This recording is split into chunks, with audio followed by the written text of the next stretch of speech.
వైఎస్ఆర్ కడప జిల్లా బీజేపీ కేంద్ర ప్రచార కమిటీ కన్వీనర్ సింగారెడ్డి రామచంద్రరెడ్డి సంచలన నిర్ణయం తీసుకున్నారు.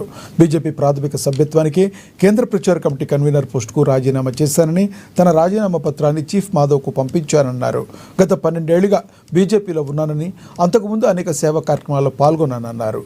సమాజ సేవలో బీజేపీ అండగా ఉంటుందని బీజేపీలో చేరానన్నారు. కానీ బీజేపీలో చేరినప్పటి నుంచి అనేక రకాలుగా మానసిక క్షోభకు గురయ్యానని ఆయన తీవ్ర ఆవేదన వ్యక్తం చేశారు. ఇక ఏపీ బీజేపీలో దయనీయ పరిస్థితి ఉందని, రోజు రోజుకు ఓటు శాతం తగ్గుతూ వస్తుందని ఆయన తీవ్ర ఆరోపణలు గుప్పించారు. ఏపీలో బీజేపీ అధికారంలోకి రావాలన్న తపన పార్టీ నేతలకు లేదంటూ విమర్శలు గుప్పించారు. నేను భారతీయ జనతా పార్టీకి రాజీనామా చేస్తూ ఉన్నాను.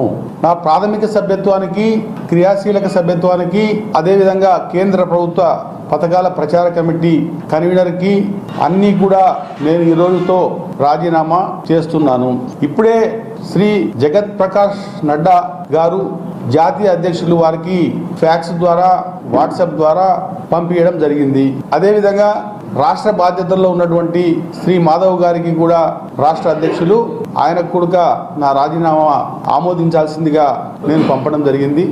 ఇప్పుడు ముఖ్యంగా రాజీనామా చేయడానికి కారణం కూడా, నేను గత 12 సంవత్సరములుగా భారతీయ జనతా పార్టీలో ఉంటున్నాను.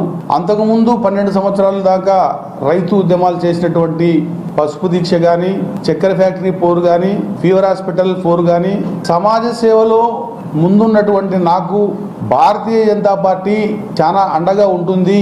నేను ఏం చేసినా కూడా, ఉద్యమాలు చేసినా ప్రజల కోసమే కాబట్టి ఆ పార్టీ అయితే నాకు వేదిక బాగుంటుందనే ఉద్దేశంతో భారతీయ జనతా పార్టీలో ఆ రోజు గౌరవ వెంకయ్య నాయుడు గారి సమక్షంలో నేను చేరడం జరిగింది. కానీ చేరినప్పటి నుంచి కూడా నేను అనేక మానసిక క్షోభలకు గురయ్యాను. అనేక విధాలుగా పార్టీలోనే నేను పోరాడాల్సినటువంటి పరిస్థితి